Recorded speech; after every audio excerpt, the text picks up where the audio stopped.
জিম্বাবুয়ের সত্যি Brian beneath অসাধারণ খেলেছে, শুধু সেঞ্চুরিটা মিস হয়ে গেল। স্ট্রাইক পেলে সে সেঞ্চুরিটা করে ফেলতো। 97 রান নট আউট, সত্যি প্রশংসা করার মতোই যে খেলাটা খেলেছে ব্রায়ান বেনিথ। 97 রান, 8টা 4 6টা 6, মানে 32 আর 36, 68 রান শুধুমাত্র 4 আর 6 মেরে করেছে এবং সত্যি সুন্দর খেলেছে। তার শটগুলো থেকে আরম্ভ করে এবং তার স্ট্রাইক রোটেশন এবং বল কন্ট্রোল এবং সমস্ত কিছু কিন্তু সত্যিই ভালো খেলেছে, প্রশংসা করার মতোই। মানে অ্যাকচুয়ালি ওয়ান ম্যান আর্মির মতো কিন্তু খেলেছে ব্রায়ান বেনিথ। এবং সবচেয়ে উল্লেখযোগ্য বিষয় যে অপোনেন্ট টিমের টার্গেটটা এত রান দিয়ে ফেলেছে, সেটা ব্রায়ান বেনিথের পক্ষে কিন্তু অসম্ভব হয়ে পড়ে। ভারত 256 করেছে 4 উইকেটে 20 ওভারে। কেননা জিম্বাবুয়ে টসে জিতে প্রথমে বোলিং করার সিদ্ধান্ত নেয়। 256 করেছে ভারত 4 উইকেটের বিনিময়ে 20 ওভারে, এবং প্রত্যেকে ভালো রান পেয়েছে। এবং টি-20 ওয়ার্ল্ড কাপ হিস্ট্রিতে এই বছর সবচেয়ে বেশি রান 254 রান ছিল আমার ওয়েস্ট ইন্ডিজ জিম্বাবুয়ের বিপক্ষেই করেছিল আগের খেলাটাতে, এবং 256 করলো ভারত।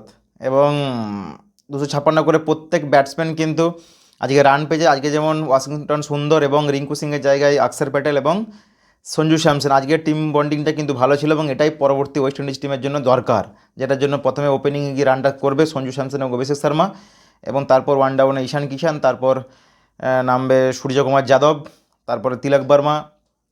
তো এই বন্ডিংটা সত্যি খুব দরকার ছিল এবং সেটা কিন্তু আজকে করে দেখিয়েছে এবং ভালোভাবে কিন্তু হারিয়েছে। 72 রানে জয়ী হয়েছে জিম্বাবুয়েকে হারিয়ে। এবং ভারতের সবচেয়ে টি-20 ওয়ার্ল্ড কাপ হিস্ট্রিতে সবচেয়ে বেশি রান 2007 সালে ছিল ইংল্যান্ডের বিপক্ষে, 218 রান করেছিল, এবং আজকে 256 রান করলো জিম্বাবুয়ের বিপক্ষে।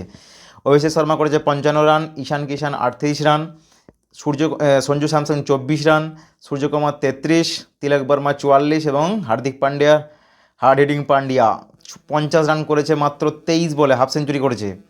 এবং একটা উইকেট পেয়েছে নাগারাভায়া 4 ওভার বল করে 62 রান দিয়ে একটা উইকেট, মানে ইকোনমি রেট 15.50। মুজারাবানি 4 ওভারে 43 রান দিয়ে একটা উইকেট, মানে অলমোস্ট 11 করে economy rate.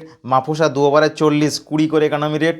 Brad Evans 4 over ball করে 52 রান দিয়েছিল, 13 পয়েন্ট ইকোনমি রেট, কোনো উইকেট পায়নি। সেকেন্দার রাজা 3 ওভার বল করে 29 রান দিয়ে একটা উইকেট। ব্রায়ান বেনিথ 2 ওভার বল করেছিল, 16 রান দিয়েছিল।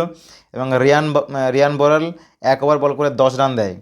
এবং জিম্বাবুয়ের ওয়ান ম্যান আর্মির মতো কিন্তু খেলেছে ব্রায়ান বেনিথ, নট আউট আছে লাস্ট পর্যন্ত। 97 রান করেছে 59 বলে, 8টা 4 6টা 6, এবং মারুমণি 20 রান করেছে। এবং এবং দিয়ান মায়ার্স 6 রান করেছে 9 বলে। সেকেন্দার রাজা 31 করেছে 21 বলে। ক্যাপ্টেন রিয়ান বরাল 0, এবং মুনিয়াঙ্গা 11 রান করেছে 6 বলে। তাসিঙ্গা মুসিকিওয়া 7 রান করেছে 4 বলে। ব্র্যাড ইভেন্স 1 রান করেছে। আর্শদীপ সিং 4 ওভার বল করে 24 রান দিয়ে 3টে উইকেট, 6 করে economy rate. Bumrah 3 over ball করে 21 রান দিয়ে 7 economy rate. Hardik Pandya 3 over ball করে 21 রান দিয়েছে, কোনো উইকেট পায়নি। বরুণ চক্রবর্তী একটা উইকেট পেয়েছে 4 ওভার বল করে 35 রান দিয়ে। অক্ষর প্যাটেল 4 ওভার বল করে 35 রান দিয়ে একটা উইকেট। এবং দুবে 2 ওভার 46 রান দিয়েছে, একটা উইকেট। আজকে দুবের বলিংটা দেখছিলাম, ওয়াইডের পর ওয়াইড, নো বল। প্রথম ওভারে 26, তারপরের ওভারে 20, মানে এই অবস্থায় কিন্তু করা যাবে না পরবর্তী ওয়েস্ট ইন্ডিজ টিমের সাথে। উইকেট পেয়েছে ঠিক আছে, এবং আজকে ঈশান কিষান একটা ক্যাচ মিস, সূর্যকুমার যাদবের একটা catch miss, Muzarabani catch miss করেছে সূর্যকুমার যাদবের। আজকে জিম্বাবুয়ে কিন্তু ভালো ফিল্ডিং, দুটো ক্যাচ মিস করেছে কিন্তু। এবং আর একটা ক্যাচ মিস সেকেন্দার, বাট ওটা ক্যাচ মিস না, দারুণ ফিল্ডিংটা দিয়েছে এবং 5 রান সেভ করেছিল 6 রানের জায়গায়। তো তুলনামূলক জিম্বাবুয়ে সত্যি খুব ভালো খেলেছে এবং নাম্বার 1 টি-20 র্যাঙ্কিং, আইসিসিতে 1 নম্বর টিম র্যাঙ্কিং, তাদের বিপক্ষে এইভাবে খেলেছে। এবং ওয়ান ম্যান আর্মির মতো ব্রায়ান বেনিথ সত্যি প্রশংসা করার মতো। এবং 72 রানে জিতলো ভারত। পরের ম্যাচটা ওয়েস্ট ইন্ডিজের সাথে জিতলে, মোটামুটি আজকে যে 72 রানে জিতলো, এবং পরবর্তী ম্যাচটা ওয়েস্ট ইন্ডিজের সাথে জিতলেই ভারত কিন্তু সেমিফাইনালে, এবং সেমিফাইনাল থেকে এক প্রকার বাইরে চলে গেল বলা যেতে পারে যে জিম্বাবুয়ে। সামনে পরবর্তী ম্যাচটা ওয়েস্ট ইন্ডিজকে হারালেই ভারত সেমিফাইনালে, এদিকে সাউথ আফ্রিকা ভারত, এবং ওইদিকে ইংল্যান্ড এবং নিউজিল্যান্ড। আগের দিনে হ্যারি ব্রুক পুরো ওয়ান ম্যান আর্মির মতো খেলে সেঞ্চুরি করে এবং দুর্মুষ করে দেয় টিমকে, শ্রীলঙ্কাকে।